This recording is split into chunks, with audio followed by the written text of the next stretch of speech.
Bonjour et bienvenue sur une vidéo qui va parler du Ballon d'Or. Alors c'est ultra original. Bon, j'ai essayé de vous la faire autrement, je vais pas vous donner une liste de 30, des choses comme ça. Et honnêtement, la manière dont je l'ai abordée, dont je l'ai un petit peu écrite, eh ben ça me fait plutôt plaisir de la faire. Je suis assez étonné puisque le Ballon d'Or, honnêtement, ça passe vraiment au-dessus. Donc on va faire ça en 3 parties. Premièrement, rappel un petit peu de ce qu'est le Ballon d'Or, qui vote et quels sont les critères de vote, puisque peut-être que tout le monde ne le sait pas. Deuxièmement, on va essayer de faire le plus court possible sur qu'est-ce qui est objectif, qu'est-ce qui est subjectif, pourquoi il y a tant de tension dans le Ballon d'Or, qu'est-ce qui fait que, et essayer de désamorcer un petit peu tout ça et de vous faire voir peut-être le Ballon d'Or dans un autre sens qui vous fera un peu moins trigger quand vous en parlerez et qui vous fera peut-être prendre un petit peu de recul, je l'espère. Et troisième chose, je vais vous donner mon vote, mes 5 prétendants pour le Ballon d'Or, mes 5 à qui je donnerai mes points, donc 1, 2, 3, 4, 5, vous verrez, ça c'est par rapport aux journalistes. Donc le Ballon d'Or, ça date des années 50, c'est France Football. Il y a eu une période où France Football avait mis ça avec la FIFA, c'était la période, souvenez-vous,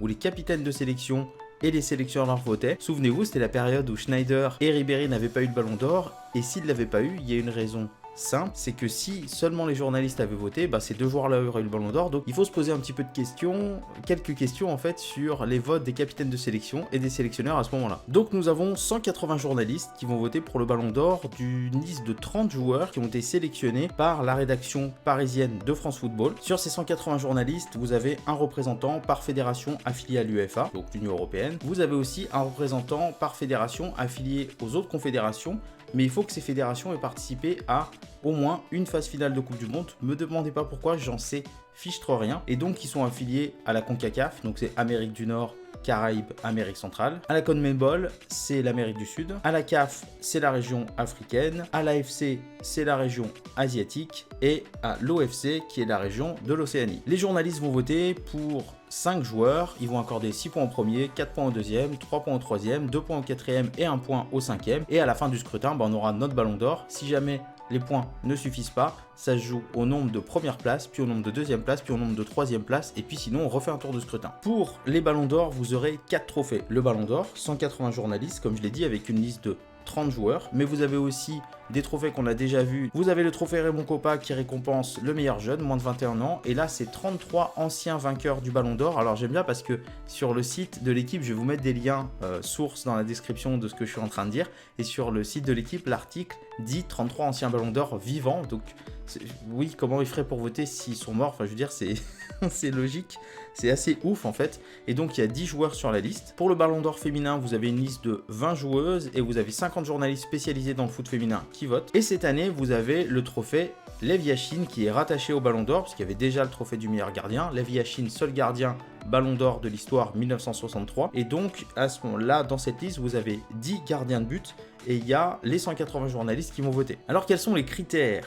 pour ce Ballon d'Or? Eh bien pareil, je vous mets des liens dans la description, des liens France Football et des liens d'autres sites. Les critères en gros, ce sont les performances individuelles et collectives sur l'année. Je rappelle que le Ballon d'Or est voté sur une année calendaire, donc là c'est sur l'année 2019, donc vous avez la fin de saison 2018-2019 et le début de saison 2019-2020 quand on est en Europe. Quand on est dans d'autres continents, ça se passe un petit peu autrement, mais bon, on y reviendra. Mais les joueurs qui jouent sur d'autres continents, s'en bat les couilles, ils sont pas là. Vous avez la classe du joueur, c'est-à-dire son talent et son respect des règles du fair play. Donc là, oui, pourquoi pas, on verra comment on peut objectivement le prendre en compte. La carrière du joueur est prise en compte et la personnalité et son rayonnement. Alors pour parler d'objectivité et de subjectivité, on va parler un petit peu de ces critères. Les performances individuelles et collectives, oui, je vois. Maintenant, quelles sont celles qui prennent le pas? Est-ce que c'est une égalité ou pas? Est-ce qu'un joueur qui gagne la Ligue des Champions dans un club qui est un prétendant favori à la Ligue des Champions gagne autant de points qu'un joueur qui joue par exemple à l'Atalanta, qui a fini 4e de son championnat, mais qui, ma foi, a fait un très beau parcours et a aussi été en Ligue Europa? Est-ce qu'il est aussi bien noté qu'un joueur qui joue à Francfort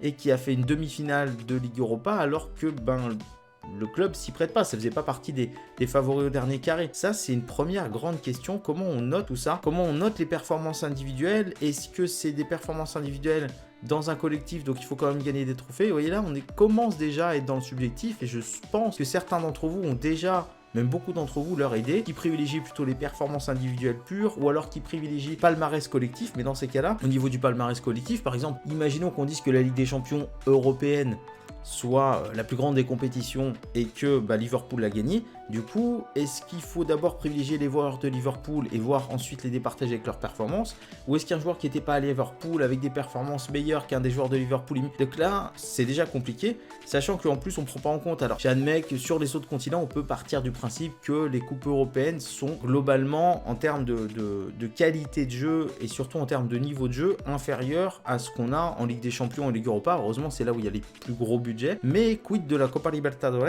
la Ligue des Champions d'Amérique du Sud, où quand même vous avez des équipes où ça déconne zéro, vous avez des joueurs qui sont très très bons. Et là il y a 0 représentant, ça c'est un petit peu dommage dans une liste de 30 qui n'est pas un ou deux représentants de l'équipe qui a gagné la Ligue des Champions d'Amérique du Sud. Ça, je trouve ça un petit peu dommage. Maintenant, je sais pas, peut-être que je me trompe. C'est mon avis perso, attention, je ne vous demande pas d'être d'accord, je ne vous demande pas de ne pas être d'accord, c'est mon avis perso. Vous pouvez ne pas partager le même avis, ça veut pas dire que j'ai raison, ça veut pas dire que vous avez tort, ça veut pas dire que vous avez raison, ça veut pas dire que j'ai tort. Sur la classe du joueur, talent et fair play, fair play on peut le voir, puisque normalement les règles du fair play ça joue au niveau des cartons. Est-ce qu'il n'y a pas un petit avantage à être attaquant dans ces cas-là, puisqu'on risque moins de se prendre des cartons sur des fautes défensives? Peut-être pas. Je ne sais pas, est-ce qu'il n'y a pas des postes qui sont avantagés par rapport à ça? Peut-être les ailiers, même si on leur demande de défendre, donc je sais pas trop en fait, faudrait voir ça. C'est peut-être aussi en termes de contestation, j'en sais pas plus, il n'y a pas de... Vraiment, il n'y a rien qui ressort, je sais pas, des votants qui diraient, voilà, c'est ça, je pense que c'est un petit peu à l'appréciation. Est-ce qu'il y a un tableau des scores où on note 1 point pour lui, 0,5 pour lui, 2 points pour lui? J'en sais rien. Et le talent, c'est bien gentil, mais, enfin, est-ce qu'un joueur talentueux... Enfin, est-ce que tous les joueurs qui sont à ce niveau-là n'ont pas quand même un minimum de talent? Et dans ces cas-là... on privilégie le talent, mais s'il y en a un joueur qui est plus bosseur, comme on le sait, il y a plein de choses comme ça. Donc ça, le talent, ça me paraît quand même une évaluation assez subjective selon la vision qu'on en a, puisque tout le monde n'aura pas la même vision du talent, et tout le monde n'accordera pas autant de crédit au talent, surtout par rapport à d'autres critères. La carrière, alors je savais pas du tout que ça jouait dans le Ballon d'Or, puisque pour moi le Ballon d'Or c'est sur une année, et on ne note pas le reste de la carrière, donc c'est un petit peu bizarre quand même, parce que ça veut dire qu'un joueur qui va performer incroyablement pendant un an, n'avoir rien fait avant et ne plus rien faire après, bon, le plus rien faire après on ne le sait pas au moment du Ballon d'Or, mais n'avoir rien fait avant, il va avoir des points en moins pour le Ballon d'Or qui récompense le meilleur de l'année. C'est un petit peu bizarre, j'ai du mal à capter le concept, même si d'un autre côté je peux le comprendre dans le sens où si vous regardez, je sais pas moi, la carrière en fait, depuis combien de temps, je sais pas moi, performent certains joueurs, eh bien vous pouvez vous dire que c'est une continuité, que c'est une valeur sûre et que c'est un gage supplémentaire. Moi je le verrais plus comme un bonus pour ceux qui ont été très très bons, excellents dans les années précédentes, que pour un malus si c'est ta première année où tu es très performant. Voilà, je le verrais plus comme ça, et peut-être que ça empêche un petit peu des trop jeunes joueurs d'avoir le Ballon d'Or, je sais pas. Je me pose la question. Personnalité et rayonnement, je sais pas trop ce que ça veut dire, parce que, si on parle de personnalité, je peux revenir sur un joueur qui est Zlatan Ibrahimovic, mais je suis pas sûr qu'on lui aurait donné, vous voyez. Donc, est-ce que la personnalité, c'est vraiment avoir de la personnalité? Et comment on juge une personnalité? Vous savez que, par exemple, dans le monde du travail, il ne faut pas juger la personnalité, on juge des comportements. Et là, c'est bien marqué personnalité, on ne juge pas vos comportements. Donc si vous avez une personnalité un petit peu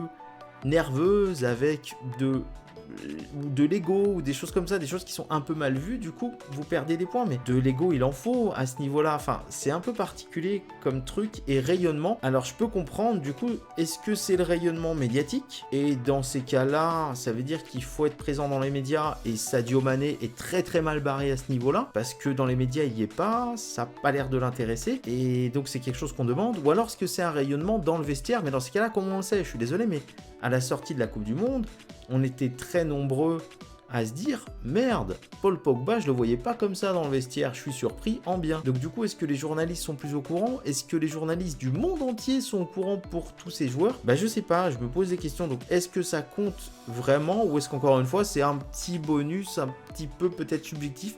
Je sais pas. Bon voilà, je vais aborder les critères. Je pense que si on voulait un Ballon d'Or 100% objectif, je vous mets le lien, mais on pourrait aller par exemple sur l'observatoire du CUS, donc du centre du sport, et on verrait qu'ils ont un truc qui est pas mal, qui se remet que sur 6 mois, c'est dommage, 1, 3 ou 6 mois, mais qui donne une note d'évaluation des joueurs de foot en fonction de certains critères et qui sont bien classés dans la méthodologie, qui fait qu'on peut comparer différents postes, puisque oui, pour moi, ce qui compte le plus, ça reste la TOTY, puisque c'est une récompense poste par poste, qui est beaucoup plus logique et cohérente, mais bon, il faut bien un trophée individuel. Mais on peut comparer poste par poste un petit peu comme si vous compariez, je sais pas moi, des agriculteurs. Il y en a un qui fait des pommes de terre, l'autre il fait des carottes, l'autre il fait des betteraves, l'autre il fait des tomates. C'est pas le même rendement intrinsèque à chaque légume ou fruit, mais on arrive à trouver en remettant, en fractionnant en fait le rendement de chacun par rapport à son rendement. Donc le rendement qu'il y a eu par rapport à son rendement potentiel, eh bien on le remet sur une valeur commune. Et là on y arrive. Et bien c'est exactement ce qui se passe au CIES. Ils font ça. Et honnêtement, si on avait un ballon d'or 100% objectif, ben on regarderait ces notes-là, on dirait le vainqueur c'est lui. Ce serait ultra chiant. Et personne ne pourrait tweeter en disant je ne suis pas d'accord avec le hashtag Ballon d'Or 2019 qui fait ultra plaisir, je pense à France Football, et qui font que les gens se sentent mieux parce qu'ils ont donné leur avis qui reste subjectif, je vous le rappelle, puisque quand vous dites c'est de la merde ce que tu dis, c'est subjectif, donc il y a quand même une part de subjectivité et il faut que ça le reste parce que sinon ce serait plus autant de débat, ce serait plus autant ça. Maintenant, ça vous intéresse ou ça vous intéresse pas, c'est juste ça, on peut pas dire c'est de la merde dans l'absolu, même si, bon bah moi ça me gonfle un petit peu le ballon d'or. Il est temps que je vous donne mon vote. Alors, pour les votes, eh bien donnez-moi les vôtres en commentaire. Vous allez faire comme si vous étiez un journaliste France Football, enfin un journaliste pardon du monde du foot, délégué par France Football pour votre fédération, peu importe laquelle, hein. Vous pouvez me dire quelle fédération, si jamais vous n'êtes pas de France, n'hésitez pas, ça me fait extrêmement plaisir de voir qu'il y a peut-être des gens d'autres pays qui me regardent et qui m'écoutent, mais vous allez attribuer 6 points pour la première place, 4 points pour la deuxième place, 3 points pour la troisième place, 2 points pour la quatrième place, et 1 point pour la 5e place aux joueurs que vous voulez. Vous pouvez argumenter un petit peu, vous pouvez ne pas argumenter, ce sont vos choix. Dans tous les cas, respectez les choix des autres. Si vous n'êtes pas d'accord, ça ne veut pas dire que vous avez raison ou que vous avez tort, ou que l'autre a raison ou que l'autre a tort, y compris moi. Ce sont juste des choix. 5e position, je ne peux faire autrement. Harry Kane n'étant pas présent, vous savez que j'adore Harry Kane, je vais mettre Son parce que ses performances sont très très fortes, parce qu'il est le pilier de sa sélection, parce qu'il est exceptionnel avec Tottenham sur plusieurs plans, parce qu'il peut marquer du pied droit, du pied gauche, faire une passe du pied droit, du pied gauche. Ses déplacements, ses appels de balles sont incroyables. Il mouille le maillot, il se donne à fond. Il est très performant dans la compréhension du projet tactique et de la stratégie de Pochettino avec le pressing. Il est essentiel. C'est un des maillons très très forts du pressing haut de Pochettino. Et puis c'est un mec bien. J'ai l'impression, je sais pas, j'ai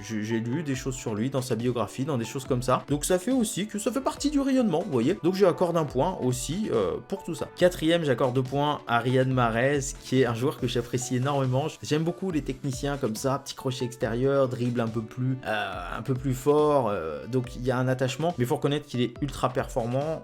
Cette année 2019, il a été très très fort avec Manchester City, il fait la différence, il a gagné la CAN, enfin je veux dire, c'est quand même incroyable de gagner la CAN, et il a été un grand joueur dans cette CAN, il a été incroyable, stratosphérique, j'invente des noms gaulois, et il l'est encore, et j'ai aussi une affection particulière pour Riyad Mahrez, d'autant plus que j'ai un petit attachement à la sélection algérienne par ami d'enfance, donc Riyad, pour tout ça, je lui accorde 2 points. Le podium maintenant, le 3e, ce sera Alisson Becker, Ligue des Champions, Copa América, il a fait un bien fou au poste de gardien à Liverpool. Qu'est-ce que je peux rajouter de plus? Il est ultra complet, il est très fort sur sa ligne, il a un jeu au pied. Maintenant, voilà, je peux que le mettre sur le podium. Il est vraiment très fort. J'espère que ça va continuer par la suite, malgré la blessure, mais j'espère que ça va continuer pour lui. Et puis, je tiens à préciser que quand même dans cette liste de 30, j'aurais bien aimé voir Handanovic, parce que on parle de gardien moderne, on parle de gardien qui joue au pied. Je dis pas qu'Handanovic sait pas jouer au pied, c'est pas ça, mais c'est un mur. Le surnom, c'est le mur, et c'est dommage qu'il soit pas dans cette liste de 30 parce que il est tout simplement phénoménal. On pourrait parler aussi d'Oblak,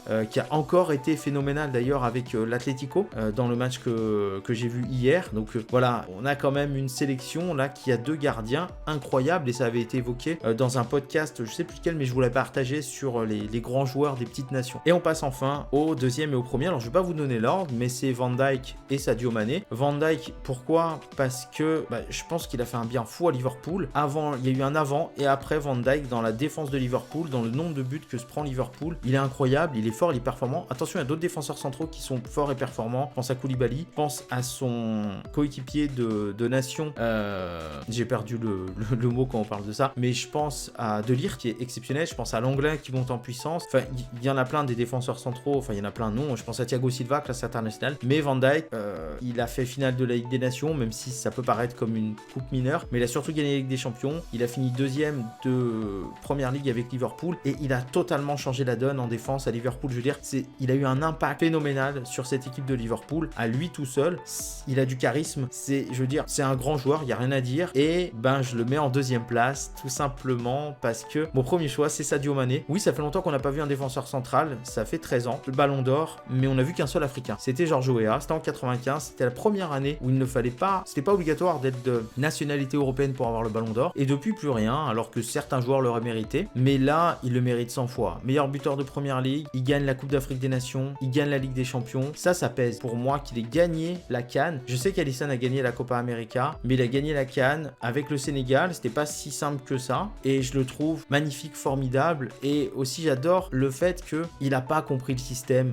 j'ai l'impression. Et il se met pas en avant. Il est déterminant, il est indispensable là où il joue, à Liverpool et au Sénégal. Et je trouve ce joueur formidable, merveilleux. Je trouve ce joueur plein de joie de vivre et j'adore les joueurs qui ont la joie de vivre. Alors j'aime aussi, mon joueur préféré de tous les temps c'est Kanto, et j'aime aussi les gens qui s'expriment de différentes manières, mais là j'ai adoré Roger Mila, et ben j'adore Sadio Mané. Donc c'est vrai que j'en parle pas assez souvent peut-être de Mané, mais vraiment je le mets premier pour tout ça, pour l'ensemble de son œuvre footballistique et aussi pour ce qu'il est, parce que ben il accroche ma sympathie incroyablement fortement là, et je le trouve merveilleux, formidable, et c'est incroyable ce qu'il a fait cette saison. Je vais arrêter les qualificatifs trop élogieux à son égard, mais honnêtement, voilà, pour moi, il a la première place, je le félicite. Je pense pas qu'il ait le Ballon d'Or pour plein de choses que j'ai évoquées, et aussi un truc que j'ai pas évoqué, c'est les votes, là, le système de notation qui peut-être n'est pas le meilleur parce que y a des votes qui vont se disperser et ça pourrait être profitable à un Lionel Messi par exemple, et d'ailleurs je n'ai pas mis dans mes 5 mais que je trouve incroyable comme joueur. N'hésitez pas, voilà, donnez-moi votre 5, respectez-vous, respectez-moi, respectez vos choix, respectez mes choix. Vous pouvez ne pas être d'accord, mais on peut se dire que on a 5 joueurs, personne n'a tort, personne n'a raison, juste on a nos préférences et c'est tout, on en reste là. En tout cas, n'hésitez pas, si vous n'êtes pas encore abonné à la chaîne, à vous abonner, et puis bienvenue si vous êtes en train de nous rejoindre avec cette vidéo, et puis qu'on soit de plus en plus nombreux et que mon foot à moi et notre Ballon d'Or, non, mon foot à moi devienne encore plus notre foot à nous.